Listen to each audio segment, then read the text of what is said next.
I don't participate in the national debate anymore because the one thing I've never heard anyone say is, I stand corrected. The only minds we have control over changing is our own. The very best we can hope with others is to inspire them. And the most effective way to inspire is with love, authenticity, and by creating an environment where people are willing to listen to what you have to say. If you're tired of all the blame and political gridlock, if you're tired of waiting around hoping others will fix our broken financial system, if you're ready to take simple steps to make lasting change, you've come to the right place. Ready to be inspired? This is the Crowd Effect Podcast, and I am your host, Paul Lovejoy, Principal Investment Advisor at Stakeholder Enterprise. In 2017, that was the first time I ever heard anybody say woke in its current, its current form. This was former Governor Deval Patrick of Massachusetts, and he said, "Let's see, let the woke make room for the still waking." And the first thing that came to my mind when I heard that was, "Whoa, you can't say that. Woke is a past tense verb, not a present tense noun. I mean, come on. It's like I woke up in the morning and I raised my weary head. That's how you're supposed to use woke." The second thing that came to my mind was, um, what does that even mean? I didn't understand. Let the woke make room for the waking. Eventually, I did find out that woke meant um, being aware of social injustice. But I was still kind of confused as who's still unaware of social injustice. Um, I think human beings have been aware of social injustice since the beginning of government. Kings and queens and chiefs and all that. It was pretty unjust that the farmers' kids had to get forced into some silly war because a lord had a bruised ego. I mean, that's been going on for centuries. So I'm not sure who's still waking to social injustice. I also found the woke movement took being aware of social injustice. That's important. I think we should speak about social injustice because maybe that's what he was talking about. That people just aren't aware of a certain type of social injustice. Anyways, I wish he'd rather say that. I think woke makes it sounds cool, I guess. Anyways, the whole woke movement, I find it odd because here is this movement um, that is against intolerance, but how can you be tolerant if you can't tolerate the supposed intolerant? Anyways, that is our woke moment for the day. Moving on to the big news story. Now, my wife, she watches all the news. I don't, I'm not a fan of the news. I find it totally unrepresentative of what's actually going on in the world. At any rate, she watches our local Hawaii news. She also watches the world news with David Muir, and she watches Inside Edition, which I got to say is entertaining. That's when I'll kind of peek in to see what's going on because, yes, Inside Edition is gossipy, full of sensationalism, uh, but you do hear the stories and they take a different perspective on it. And I also understand that it is biased, it is slightly left leaning. You can't have any news that doesn't have any bias. At any rate, the big news story yesterday, of course, was Donald Trump's arraignment in New York. And Inside Edition, of course, they covered it. But what I really appreciated was their coverage on the protesters and supporters outside of the courthouse. And man, was this fascinating to watch. They had these barriers where Trump supporters on one side and Trump protesters on the other side, and in the middle were the NYPD police officers.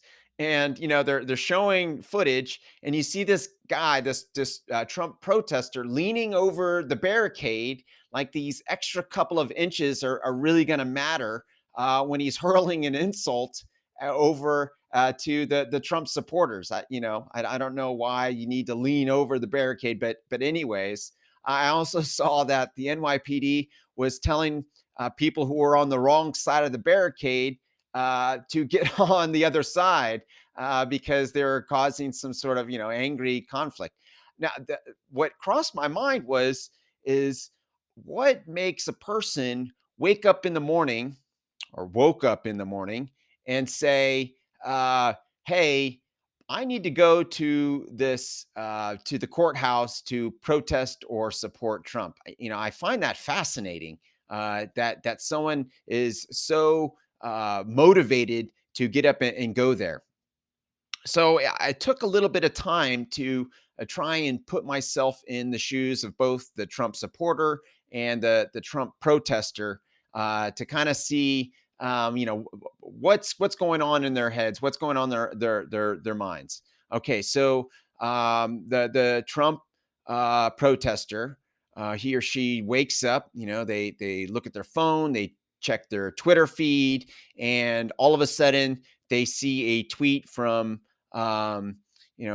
Marjorie Green Taylor. And it's a tweet that makes them really angry. And so, like, oh man, we got to do something about this. And they go on their day, but they cause them some anger, some internal discomfort that this is injustice. People can't be saying that, and it's not right.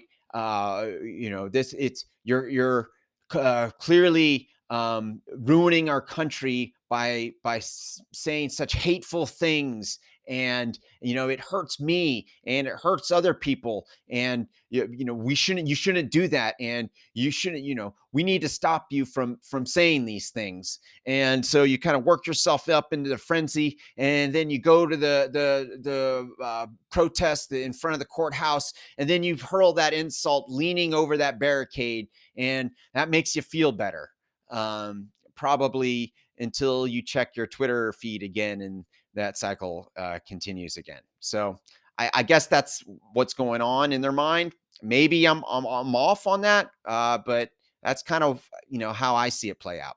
Okay, so the Trump supporter, they wake up in the morning and they look at their phone, they check their Twitter feed, and there's a tweet from liberal Congresswoman AOC, and it riles them up. No, you're destroying our country by saying that. It's this liberal agenda that is causing all the problems it's in our country, and we need to stop you. We need to go out there, and I need to show my support for Trump because it's unfair how he's being treated. This is a pure political attack, and I need to stand up for Trump.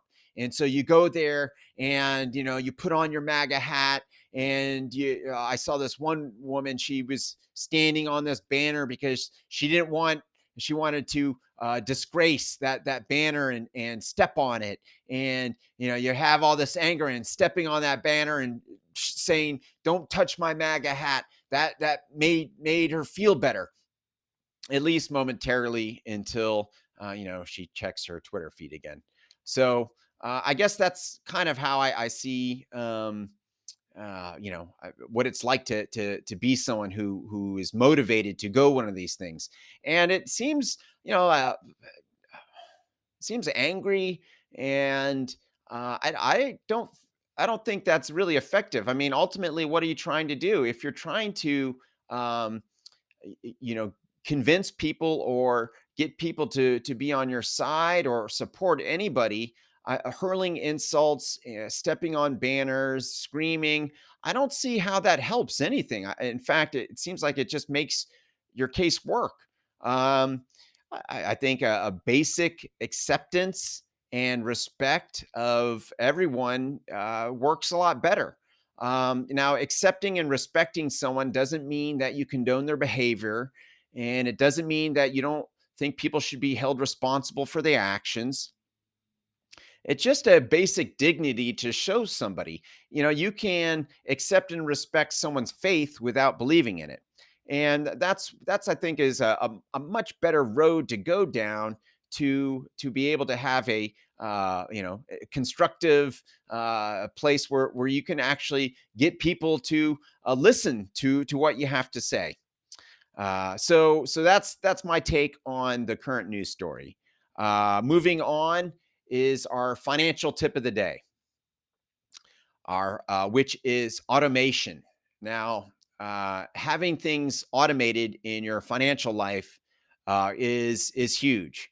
So let's take your budget. And now, in the past, you had to get pen and paper, or maybe an Excel spreadsheet, or something along those lines, and you're trying to track all your expenses, and you're trying to look up what your income is, and and you're constantly, you have to do this every month. I mean, what a pain that is. That's why nobody did People weren't doing budgets because it's a total pain. It's time consuming, and it just doesn't feel good in the end. Well, now technology has made it so where we can automate our budgets. There are all kinds of apps where you can link all your bank accounts, all your financial accounts into one secure location, and it will automatically generate your budget for you without you doing anything. So you can go in there and take a look, like, oh man, I'm spending too much on this. I have this subscription that I don't need. I can cancel it and increase my net income or my monthly cash flow. I have a money management portal that does that very same thing. So automation, key in, and that's just one thing that automation is helpful for in our finances. We can talk about more of about how automation helps our finances tomorrow. But for today, that's all we have time for. My name is Paul Lovejoy. I am a crowd investor, and I see you are one too.